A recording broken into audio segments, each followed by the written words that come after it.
Assalamualaikum warahmatullahi wabarakatuh. Apa kabar semuanya anak cerdas Indonesia? Semoga selalu dalam keadaan sehat walafiat dimanapun Anda berada. Jumpa lagi dalam pembelajaran pendidikan agama Islam untuk kelas 8. Masih bersama Pak Sulman Afandi. Pada kesempatan kali ini kita akan membahas mengenai bab 8 yang berjudul meneladani sifat-sifat mulia para Rasul Allah Subhanahu wa Ta'ala, yang merupakan pelajaran kelas 8 untuk semester 2. Berikut ini adalah kompetensi dasar dari bab 8, yaitu yang pertama memahami makna beriman kepada Rasul Allah Subhanahu wa Ta'ala, dan yang kedua menyajikan dalil nakli tentang beriman kepada Rasul Allah Subhanahu wa Ta'ala. Nah, sekarang perhatikan peta konsep berikut ini. Iman kepada Rasul, pengertian iman kepada Rasul, sifat-sifat Rasul, kisah perjuangan 25 Rasul, tugas para Rasul, kemuliaan 5 Rasulul Azmi, kisah umat terdahulu yang dusta dan durhaka, hikmah beriman dan pelajari kisah para Rasul. Nah, setelah mempelajari bab ini, kalian diharapkan memiliki sikap mulia, yaitu menjunjung tinggi kejujuran dan amanah, kemudian menjauhi sifat dusta, durhaka dan ingkar, memiliki sifat tidak mudah menyerah, sabar dan tabah, serta memiliki jiwa pemimpin. Mari kita renungkan, apa jadinya apabila di dunia ini tidak ada panutan atau teladan? Panutan itu bisa membimbing umatnya untuk beribadah kepada Sang Pencipta dengan cara yang benar. Jika tidak ada panutan, tentu banyak sekali masalah yang akan timbul di antara umat manusia. Masing-masing kelompok saling bertikai untuk mencari benarnya sendiri-sendiri. Manusia akan saling menyesatkan, berbohong satu sama lainnya, dan kembali ke zaman jahiliyah yang penuh dengan kebodohan, dusta dan kebatilan. Jika tidak ada bimbingan para Rasul, tentu hukum rimba yang akan berlaku. Siapa yang kuat, itulah yang akan menang dan berkuasa. Banyak manusia yang meninggalkan menyembah kepada Allah Subhanahu wa Ta'ala digantikan dengan menyembah kepada patung-patung karena takut dengan ancaman penguasa pada masa itu. Saat itulah kehidupan manusia penuh dengan kesesatan, kebohongan, dan kejahilan, khususnya di bidang akidah, ibadah, syariah, muamalah, dan akhlak. Oleh karena itu, marilah kita bersyukur kepada Allah Subhanahu wa Ta'ala yang telah mengutus para Rasulnya yang dengan sabar dan gigih dalam menegakkan kebenaran dan penuh kejujuran, memberi contoh langsung kepada umat manusia menuju ke jalan yang lurus dan benar. Para Rasul menunjukkan kepada umatnya bahwa yang benar adalah yang benar dan yang salah adalah salah, meskipun berbagai tantangan dan ancaman menghadang di depan mata. Apa itu pengertian iman kepada Rasul? Beriman kepada Rasul mengandung maksud meyakini dengan sepenuh hati bahwa Allah telah mengutus para Rasulnya untuk menyampaikan wahyu kepada umatnya. Para Rasul bertugas menyampaikan wahyu dari Allah untuk memberikan petunjuk bagi umat manusia ke jalan yang lurus, sehingga dapat mencapai kebahagiaan di dunia dan di akhirat. Allah berfirman, Bismillahirrahmanirrahim, Laqad mannallahu 'alal mu'minina idh ba'atha fihim rasulan min anfusihim yatslu 'alaihim ayatihi wa yuzakkihim wa yu'allimuhumul kitaba wal hikmah wa in kanu min qablu lafi dhalalin mubin. Shadaqallahul adzim. Artinya sebagai berikut, sungguh Allah telah memberi karunia kepada orang-orang beriman ketika Allah mengutus seorang Rasul Muhammad di tengah-tengah mereka dari kalangan mereka sendiri, yang membacakan kepada mereka ayat-ayatnya, menyucikan jiwa mereka dan mengajarkan kepada mereka kitab Al-Quran dan hikmah, yaitu sunnah, meskipun sebelumnya mereka benar-benar dalam kesesatan yang nyata. Quran Surat Ali Imran ayat 164. Tahukah kalian apa saja tugas para Rasul? Yang pertama, sebagai pembawa ajaran tauhid yang benar, yakni mengesahkan Allah dan meluruskan kembali ajaran tauhid yang sesat di kalangan kaumnya. Yang kedua, sebagai pembawa kabar gembira bahwa hamba-hamba Allah yang taat kelak akan mendapatkan balasan kebaikan di surga. Dan yang ketiga, sebagai pemberi peringatan bahwa manusia yang ingkar, berbuat kejahatan, maksiat, dan menganiaya akan mendapatkan balasan di neraka. Dan yang keempat, membina kehidupan manusia agar menerapkan akhlak yang mulia.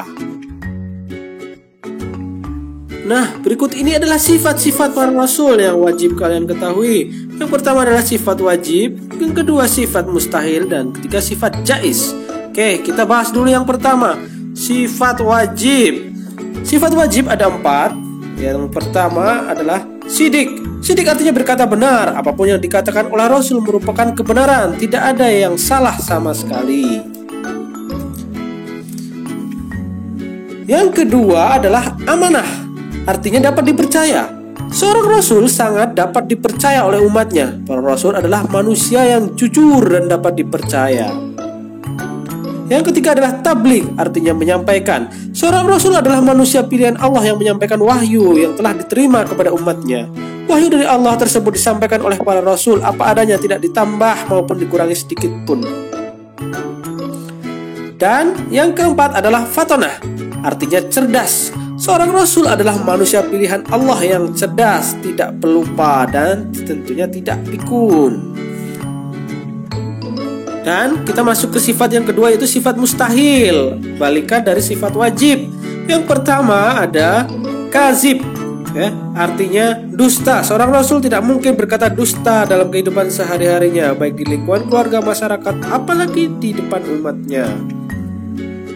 Dan yang kedua ada khianat, artinya tak dapat dipercaya. Seorang Rasul tidak mungkin berkhianat atau ingkar janji terhadap umatnya.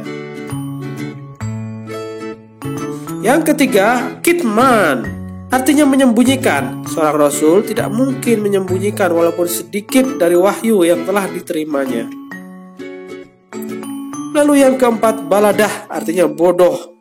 Seorang Rasul tidak mungkin bersifat bodoh. Jika seorang Rasul bersifat bodoh, pasti akan diatur dan dipermainkan oleh umatnya.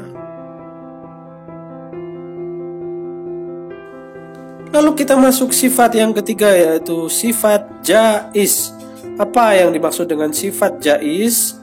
Adapun sifat jaiznya para Rasul adalah dapat disebut juga aradul basyariyah, yaitu bersifat dan berperilaku sebagaimana kebiasaan manusia pada umumnya. Misalnya tidur, makan, minum, menikah, dan sebagainya.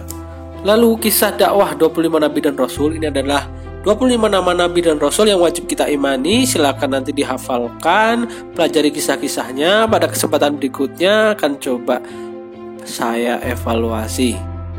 Selanjutnya adalah Rasul Ulul Azmi. Tahukah kalian bahwa di antara 25 Nabi dan Rasul yang diutus Allah, ada 5 Rasul yang diberi gelar Ulul Azmi, yang artinya orang-orang yang memiliki keteguhan hati yang luar biasa dalam menghadapi segala cobaan dari Allah Subhanahu wa Ta'ala. Siapa sajakah mereka? Yang pertama adalah Nabi Nuh alaihissalam. Nabi Nuh alaihissalam diberi mukjizat oleh Allah dapat membuat perahu yang sangat besar yang dapat memuat semua umatnya yang beriman kepada Allah dan semua jenis hewan yang hidup pada zaman tersebut, sepasang demi sepasang. Nabi Ibrahim alaihissalam. Mukjizat yang diberikan oleh Allah Subhanahu wa Ta'ala kepada Nabi Ibrahim adalah tidak terbakar oleh api ketika dibakar oleh Raja Namrud. Nabi Musa alaihissalam. Mukjizat yang diberikan oleh Allah kepada Nabi Musa alaihissalam adalah tongkatnya yang dapat berubah menjadi ular raksasa. Tangannya dapat mengeluarkan cahaya ketika diminta bukti atas kerasulannya, serta dapat membelah laut merah menjadi jalan ketika dikejar oleh Raja Fir'aun dan bala tentaranya. Nabi Isa alaihissalam. Mukjizat yang diberikan oleh Allah kepada Nabi Isa adalah dapat mengobati berbagai macam penyakit yang sulit disembuhkan, membuat burung dari tanah, dan dapat menghidupkan orang yang sudah meninggal walaupun sebentar. Dan yang terakhir adalah Nabi Muhammad SAW.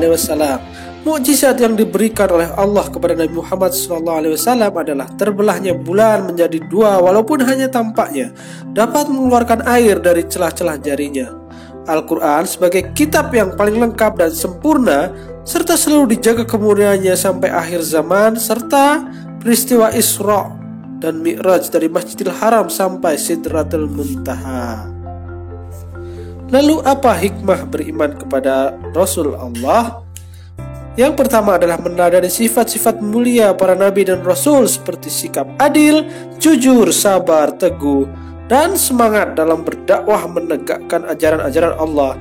Yang kedua, umat-umat terdahulu mengalami kehancuran dan mendapat azab dari Allah karena mereka ingkar, sombong, dan menyekutukan Allah. Hal ini menjadi pelajaran bagi kita untuk senantiasa menjaga keimanan dan berperilaku agar sesuai dengan ajaran Allah Subhanahu wa taala. Yang ketiga, selalu meningkatkan keimanan dan ketakwaan kepada Allah agar negeri kita mendapatkan kemakmuran dan keberkahan. Dan yang terakhir adalah kita selalu patuh dan taat dalam melaksanakan semua yang diperintahkan oleh Allah dan menjauhi apa yang menjadi larangannya.